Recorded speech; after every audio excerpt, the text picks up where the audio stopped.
which is like TED Talks, but worse. So TED stands for Technology, Entertainment, and Design. CHIP stands for Comedy, Hilarity, Insanity, and Pointlessness. It's the worst PowerPoints you've ever seen in your whole life, and we're gonna put them up right now. Yeah. The first performance section is scripted, so the people have seen them before, and then the second section is improvised, which means I've made them, and I'm gonna tell them what to talk about, and they have to struggle through it. I really hope you enjoy, and we're gonna get the first performer up here right now, which is Stuart. Thank you, Stuart.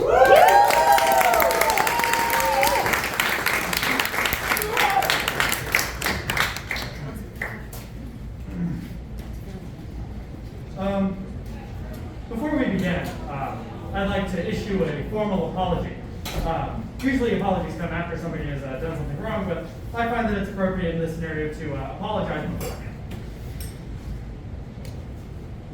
Now, I'd like you all to take a look at some of the following words.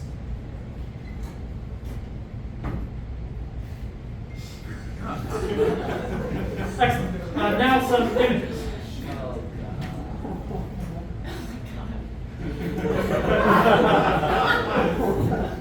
Great. Now, what are we getting from these words and images?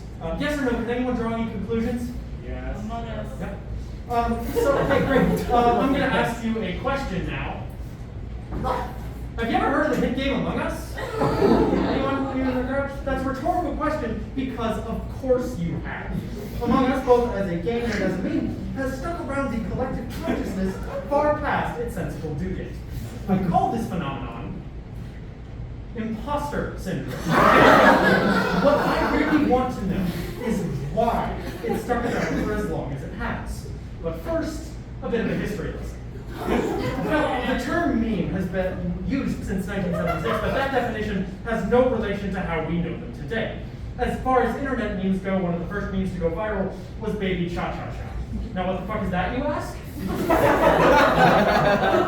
I don't fucking know. But apparently this was some sort of early CGI test that got covered by the news in 1998, and thus everybody talked about it. It was also the first time a meme was defined as a contagious idea, which, yeah.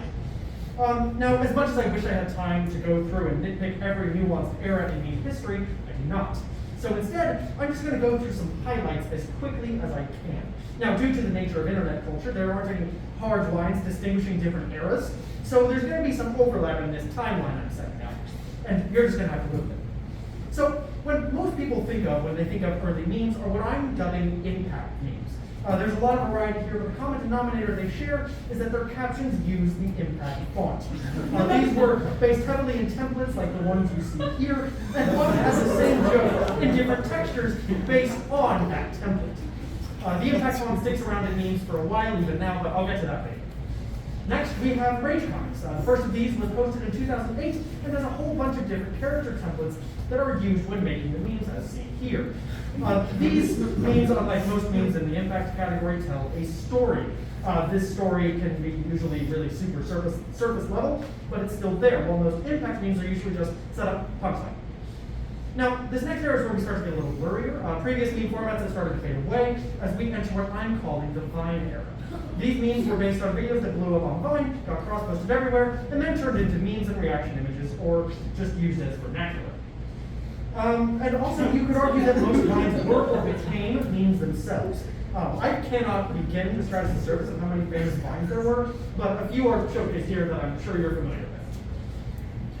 The next era consists largely of a comedy, or comedy that's funny because it either isn't funny or is so stupid it's nonsensical. One such hub for this being the subreddit r/anti-meme, which is just pictures captioned exactly correctly like this button.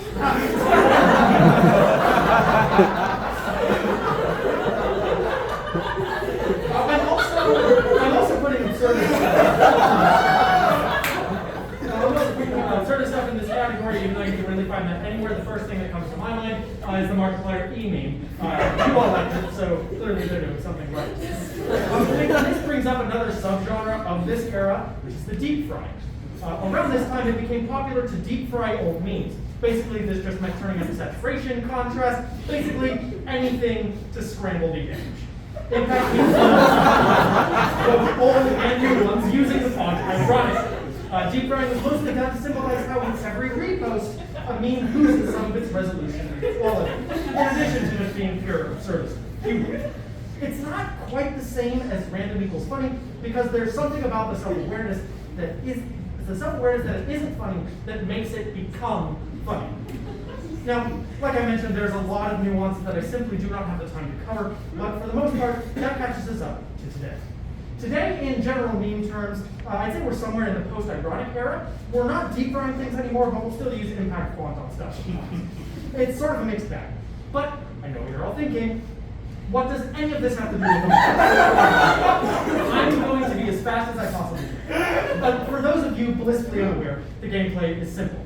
Basically, it's like Werewolf or Mafia, but in space, and you have crewmates and imposters. Imposters kill crewmates figure out who the imposters are. So the question remains, why and how did this small indie game explode seemingly out of nowhere? After Twitch streamer Thomas Morris, or Soda Pop as he's known on Twitch, streamed Among Us, there was a domino effect to end all domino effects. Other streamers joined in, and soon it was Among Us fever. And for a while, that's all it was. Then the memes started. I think that the two main things that caused memes to form from this game. For starters, the game provides a unique vocabulary that is easy to repeat and memorize. Not only that, but it makes you repeat it. When you're trying to figure out who the imposter is, you have to tell your fellow teammates that you saw red vent, or cut green, faking tasks. This is easy ground to set up memes. Is short for suspicious, as in, I don't know, Blue is acting mega sus. I think he's the imposter. So, Among Us memes started very normally, at least by the standards of meme culture we've already reached. For instance, we have here the role assignment screen, but it's the Queen of England wearing different colors. Do you get it?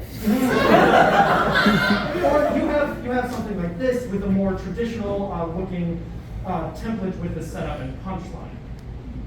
My slide, there it is. Oh, we went. Can we go back? Thank you.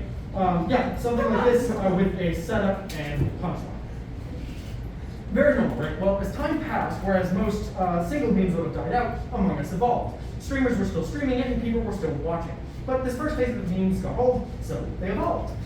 The most notable evolution in this stage is symbolized perfectly with the Among Us Trap remix by Leon's. Hope it plays.